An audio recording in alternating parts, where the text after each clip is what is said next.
It's ClipperBlog Live. Fred Katz here following the Warriors' 100-99 Game 6 win over the Clippers. The series now heads back to Los Angeles, tied at 3, with Game 7 coming up Saturday. Such a crazy game, Patrick. I don't even know how to analyze it. Patrick James of ClipperBlog with me. That's a heartbreaker, right? Yeah, it's a heartbreaker. Funny thing about this game, it was a one-point game. It was close. It was winnable all throughout the fourth quarter. It kind of just felt like the Clippers were down by 20 the whole time. That's just kind of how it felt. It's just like, they don't have it. That's just, maybe they'll catch up. No, they don't have it. That's how it felt. It did feel like that. It almost felt like, I mean, there was a point they cut it to 2 with like 2 minutes left, and it was like, I don't even understand how they're down 2 right now. But let's actually talk about it. Clippers lose it by 1.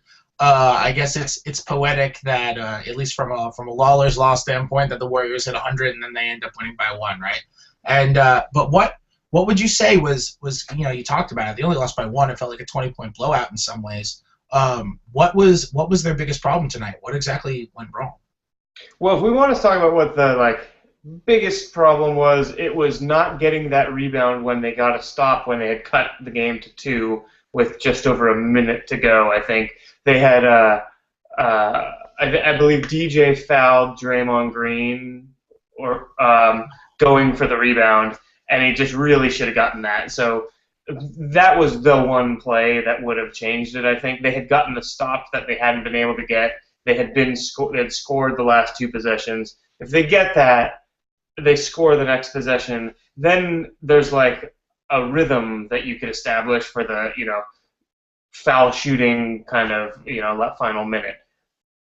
But in the larger scope of things, they couldn't find a way to get Blake Griffin to score, and Chris Paul was playing. Basically, Chris Paul wasn't in the game. To be, he looked to be struggling because of what we can assume are injuries to his hamstring and his hand, to such an extent that they basically didn't have him. What's weird is it felt like Chris Paul was sitting for so long because of that injury. He sat for so much of the third quarter. He came back in the fourth. It was kind of thinking he's sitting so long in the third, maybe he's not going to come back in. And it just kind of seemed like he barely played tonight, right, because of the injury, and then came back in the fourth. Chris Paul played 34 minutes tonight. He was on the floor for a pretty decent amount of time, pretty much what he averaged in the regular season, only a minute less than he averaged in the regular season. And he still finished 9 points, 3 for 10 from the field, 8 assists, 5 rebounds. He was pretty invisible. So if Chris Paul has these injuries, if this isn't effective injuries, then maybe 48 hours resting up can help. Maybe not. It depends on the severity. Obviously, we don't know that at this point. But at this point, what can the Clippers do to make things easier for Chris Paul? Well, first we should say that Golden State is not going to make things easier for Chris Paul. So it is imperative that the Clippers find a way to make it easier for him.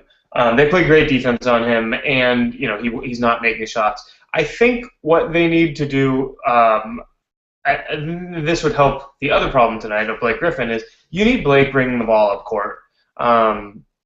That's your best bet, because the Warriors are really good at ducking under these screens to stay with Chris Paul, so they're not really getting that kind of typical advantage that the Clippers like to exploit on the high pick and roll.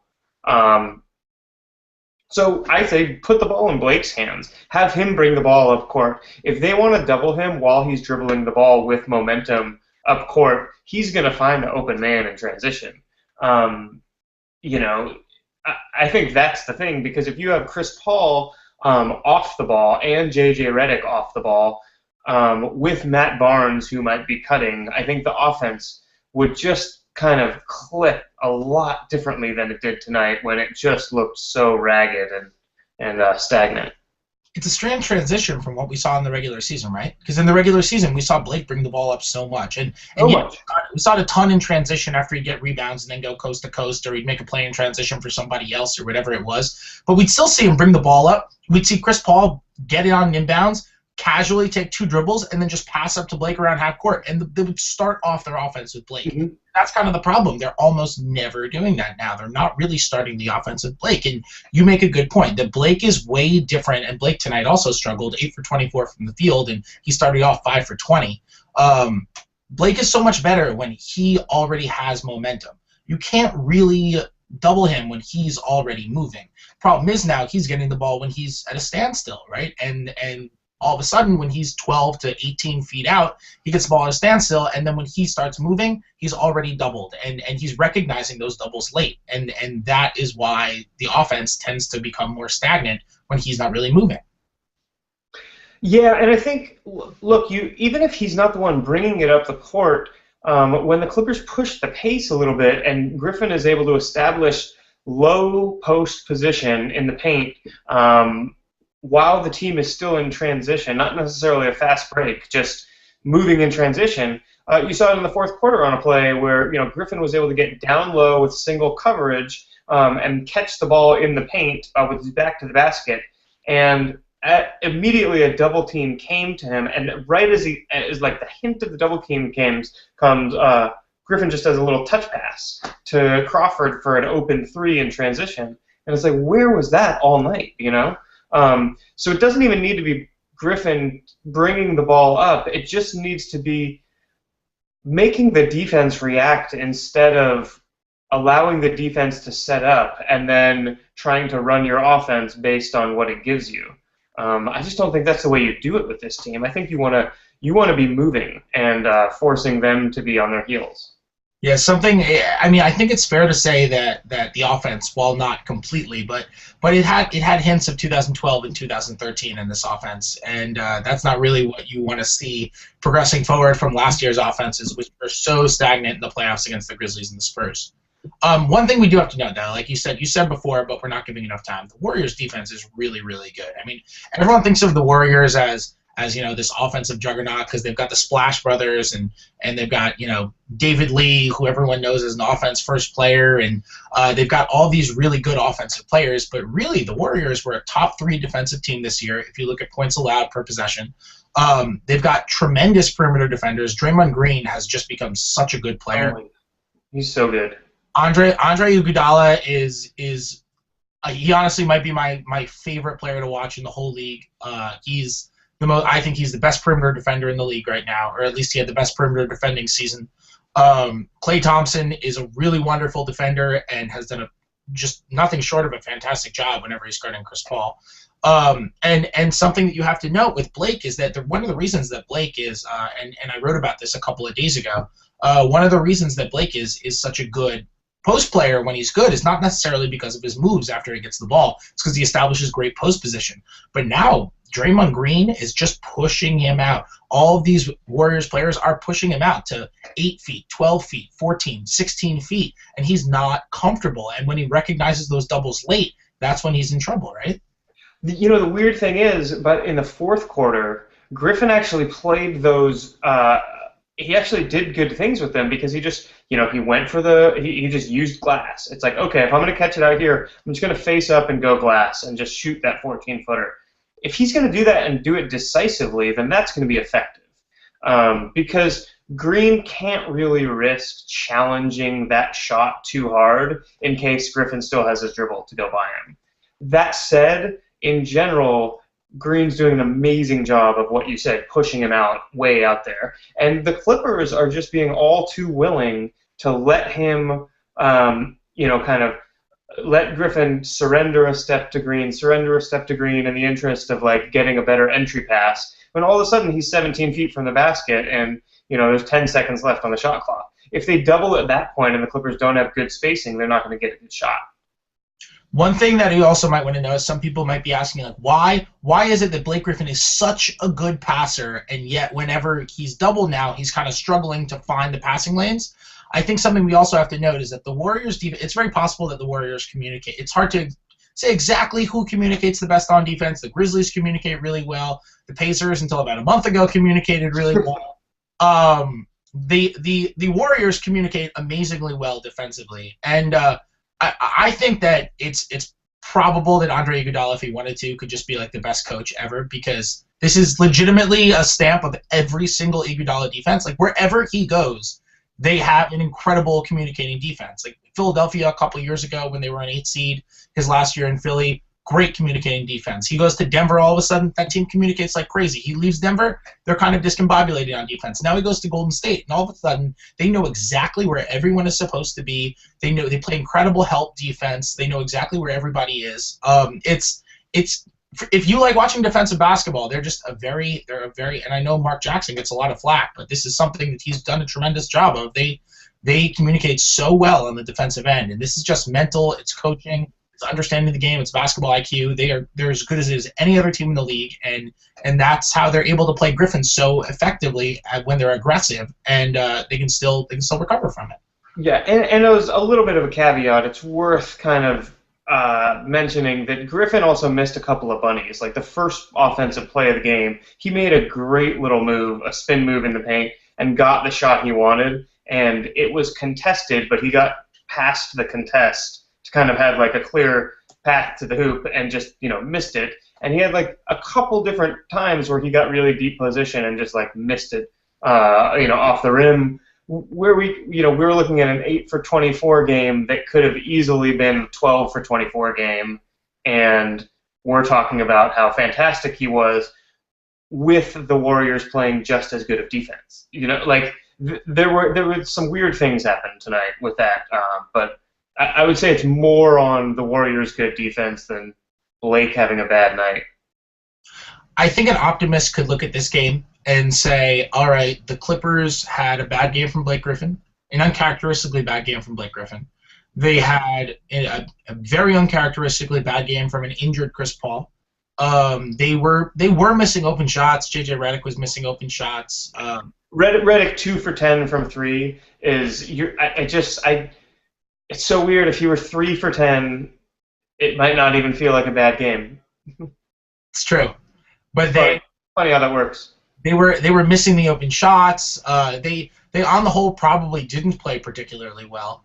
They were in one of the most hostile, and they were still in one of the most hostile road environments in the league against obviously a good playoff team that won 51 games in the regular season, and they only lost by 1. So an optimist could say that happened tonight. They lost that fluky post-Sterling game, which they probably were never going to win no matter what happened in Game 4. And in Game 1, they got 19 minutes from Blake Griffin in a crazy foul-off, and they only lost by 4 in that one.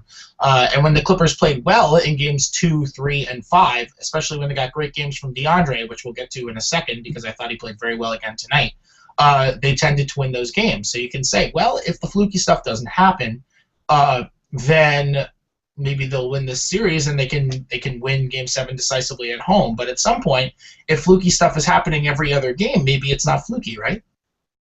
Yeah, I know what you mean by that.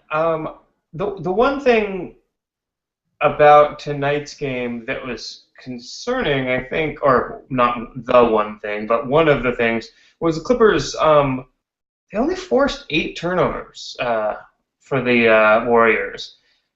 And they just didn't get any fast break points, They weren't scoring.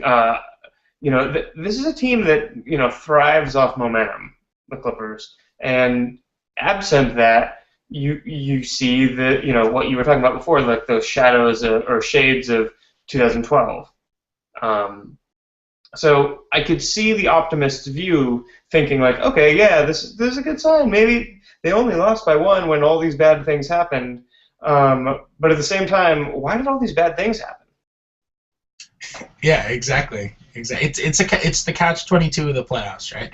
Yeah. But I feel like every team that's going to Game 7 could really make that argument if they really wanted to. And it seems like every team is going to Game 7. There are 3 Game 7s on Saturday. It's the first time in NBA history there are 3 Game 7s in one day.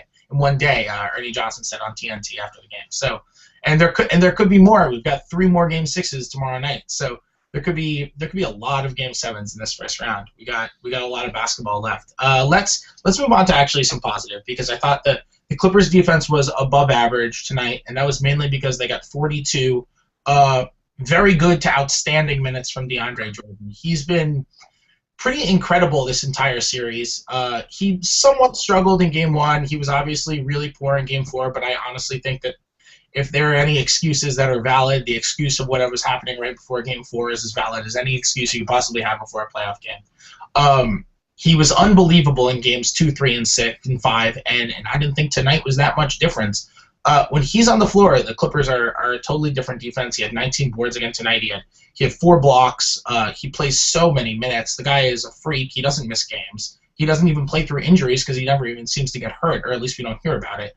But the Clippers' defense seems to be way below average when he's off the floor. So is there a way for the Clippers to mend that? They're not able to sign a backup center at this point, right? I don't think so. Could they? Well, so no would be my answer then. I don't think Look, one of the things is a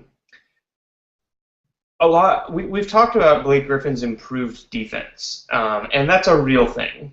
But part of that is playing within a system, and we know the Clippers' strong side defense involves Griffin, going out hard on double teams a lot of the time, and then after that happens, redirecting and trying to kind of funnel the offensive player toward DeAndre Jordan or Griffin's recovering if the ball is passed.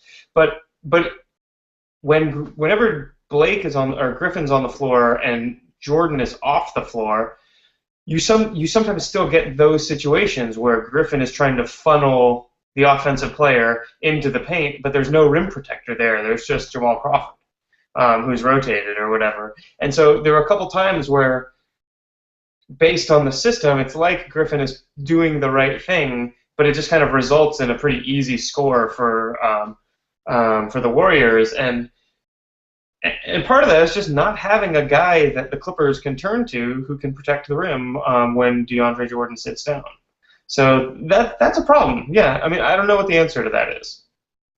I think it's time for some. I don't know what the answer to that is either. I'll tell you this though. I don't think the answer is playing Big Baby Davis. I think we saw 4 minutes from him in the first half. We didn't see him come back out, and I wouldn't be surprised if we didn't see 1 minute from him in Game 7 because. I hope Jermaine O'Neal is okay because that was really unfortunate. When I first saw the play, I was like, did he just tackle him? And then when I saw it on replay, it seemed like, oh, he just can't control his body at all. And Glenn Davis just knocked Jermaine O'Neal over. But I mean I think that helped the Warriors. Just it forced Mark Jackson's hand, and they had to go to the lineup that just kills the Clippers, which is just the kind of 4-out thing. Get no center, and so yeah, that I agree with you. I don't think we're going to see a lot more of Glenn Davis. Yeah, well, the problems with Glenn Davis, it's not that he's not a rim protector. Look, I mean, who cares if he's not a rim protector? DeAndre plays 42 minutes. You don't need 6 more minutes of rim protection. It's not the biggest. It's a problem, but it's not the biggest issue in the world. The problem is that he doesn't know where and when to rotate, and he indiscriminately doubles guys in the post for seemingly no reason and doesn't tell anyone he's doing it, so nobody knows where he's going or what he's thinking or what he's going to do next. He's a wild card to his own teammates, and that is a problem. Like I was just talking about how good the Warriors are defensively. It's just communicating. Glenn Davis is the exact opposite of that, and that's kind of part of why the Clippers defense, just everyone seems to get caught out of position because they think, oh no, there's a hole open right there. Davis is supposed to be there, but he's somewhere completely else doing something totally different, which none of his teammates expected him to ever do. There's no consistency to his defense, and except that he's consistently in the wrong place, and it's killing them defensively. I want to take a couple of reader questions. Mm-hmm. I think this is a smart one from Refs Call Fouls Too Much in the comments section.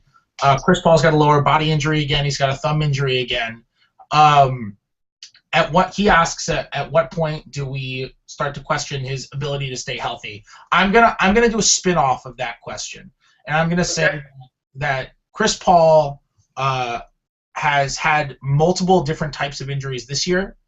He had multiple different types of injuries last year. The year before that, he had a major knee injury with New Orleans, where he had surgery and only was able to play 45 games, the second to last year there, and kind of coasted his final year. He's been injured in the playoffs all 3 years with the Clippers. At some point, the last couple of years we've been saying, oh, the Clippers lost in the playoffs, but they were dealing with injuries to Blake and to Chris Paul. It's fair to say the Blake injuries were just bad timing. But at some point, when somebody is always injured, some bodies are not meant to play 82 games of basketball. My body could not make it through 82 NBA games plus the playoffs. I promise you, I would get hurt. I could do 80. Yeah, maybe 81, but that's it. Maybe. But is there a point where maybe next year the Clippers have to start to consider giving Chris Paul the Dwayne Wade treatment? Is that crazy? Where they say, well, Blake's good enough, he can carry it. This team's talented enough. There's smart enough people that they're probably going to win 50-plus games regardless. It's more important that Chris Paul plays 50, 55, maybe even 45 games and is healthy in the playoffs, and the Clippers win 52, than the Clippers win 58 and they have an unhealthy Paul in the playoffs. Is that crazy talk? Is that too early to think about? Is that non-issue until next year? Where should I be on this? I think it's probably a conversation they should have next year. We're not there yet. There's still Game 7 to play, so we can see how that goes before we start, thinking about the sky falling and then kind of solutions for the problem of this team, so to speak. I don't think we're quite there yet. But yeah, I mean, he's not super durable. So, instead of missing 20 games in a row, what if you just don't play back-to-backs? Like, what does that do? Let's see. Who knows? I don't know the answer to that. And probably a team physician or trainer would have a better ability to weigh in and say whether it's wear and tear that's causing it, or what, or if there are adjustments Paul can make in terms of his style of play. But certainly it's a concern that each of the 3 years he's been with the team, at about this point of the playoffs, he's stopped being himself. Let's move on to the next question. This is a smart question from Extremely Large Infant. What happened to the high-low big man passing game the Clips killed it with in the regular season? I like that question. I think one of the things that they can do against this team is, and I'm starting the answer for you, Patrick. But Good. I think one of the things that they can do against the Warriors defense with the way the Warriors are playing them is just run a particularly high pick and roll. Have Blake come up and set a screen for Chris Paul. Have Blake roll off, and then you can immediately dump it to Blake. You have a quick 4-on-3. This is what the Clippers did so well in the regular season. You have a quick 4-on-3 with a guy who makes quick decisions and is a very good passer. All of a sudden, right when Blake gets to the nail, he has the option either to kick out the shooters, take it to the hole himself, or throw it up to DeAndre for a lob or maybe a dump-off pass. They did that so well in the regular season, and we're not really seeing that sort of pick-and-roll decision-making from Blake in the postseason. Is that something? We saw it a couple times tonight. And we saw it a ton in the 40-point victory. I don't know where it is. Seems to make sense. That might be why there was a 40-point victory. I mean, I don't know if it's a 40-point swing. That's good, but it seems to me that when the Clippers are running the pick and roll and letting Blake make decisions off the pick and roll, they're really good. Yeah. I don't think that's a bold statement. I guess this is just masturbatory talk right now. We're just agreeing with each other over and over again. One more from Albert Luther King, another on Twitter, another Blake question. He looked a bit out of it tonight. He thought he was thinking too much while he was on the block. What are your thoughts on Blake's actual decision making when he's dealing with all these doubles? I definitely saw possessions where it seemed like he was taking too long to figure out what to do. Yeah, I guess you could say that's thinking too much. Yeah, I'd like to see him move a little more quickly, a little more decisively. Look, in the fourth quarter, I thought he looked really good. He had a couple face-up jumpers, and he went to the hoop hard a couple times. And he made 3 field goals in the span of a couple minutes, and I thought, oh, okay, Griffin's back. And then he picked up that 5th foul, and I think that just kind of killed his rhythm for the game. But yeah, you want to see him in motion more, as we already mentioned. Bringing the ball up court more will be helpful. I think, more of that high pick and roll where he's quickly making a decision, faster, flow of the game stuff is going to be much better for Griffin than kind of the intellectual game. Right.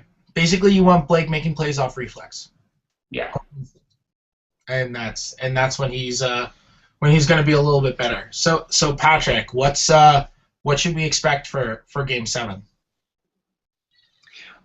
If the hamstring and hand injuries have Chris Paul looking the way he looked tonight, then it's going to be a really hard-fought game that I'll say is a toss-up. If Paul looks even a tiny bit better, I think the home court is enough to push the Clippers over the top. I think I probably agree with all of those sentiments. Agree? No more agreeing.